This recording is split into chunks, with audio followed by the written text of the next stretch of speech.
हां, तर आपण सध्या रुबिहॉल क्लिनिक पुणे स्टेशन येथे आहोत आणि हे जे पेशंट आहेत मिस्टर बाळू इंगले म्हणून, तर ह्यांचा ट्रायजेमिनल न्यूरॅल्जिया म्हणजे एक 5 नंबरची मेंदूतली जी नस असते, तर त्या नसेवर दुसरी नस चढणे, तर हा एक आजार असतो. तर ज्यामुळे प्रचंड वेदना होतात या भागामध्ये, इतक्या म्हणजे सिव्हिअर असतात त्या वेदना की असह्य असतात. अजिबातच पेशंटला सहन होत नाही. तर त्यांचं आता ऑपरेशन झालेलं आहे 3 तारखेला आणि आज त्यांना डिस्चार्ज देतोय आपण. त्याबद्दल त्यांचं मत ऐकूया थोडक्यात. हां.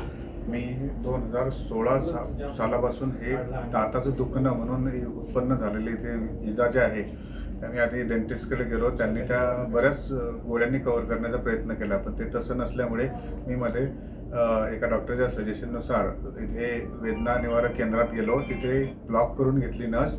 ती 2 वेळा केल्यानंतरही काही उपयोग झाला नाही. त्यानंतर मी 2020 साली सरांकडे गेलो आणि त्यांची ट्रीटमेंट माझी कोविडमुळे व्हिडिओ कॉन्फरन्सिंगद्वारे चालू झाली आणि त्यावेळेसपासून मग ही जी प्रॉपर ट्रीटमेंट आहे ही ट्रायजेमिनल न्यूरोलॉजीची चालू झाली. आणि आता वेदना ह्या असह्य झाल्यामुळे आणि मेडिकेशन काम करत नसल्यामुळे आम्ही शेवटी अंतिम निर्णय म्हणून हा असा डिसिजन घेतला की आम्हाला ऑपरेशन करायचं आहे. त्याआधी आम्ही म्हणजे खूप भयभीत झालो होतो, पण आता पूर्ण क्लिअर शांत वाटतंय. ओके, ठीक आहे, चालेल. ओके. आणि आता वेदना किती आहेत? आता वेदना नाहीच. हां, ओके, ठीक आहे, चालेल. वेदना नाहीच आता. Okay, thank you very much.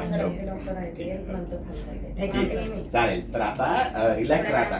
बाकी त्याचं काही जास्त आता टेन्शन घ्यायचं नाही आहे. हे गोळ्या पण हळूहळू सगळ्या स्टेप बाय स्टेप बंद होणार आहेत आपल्या.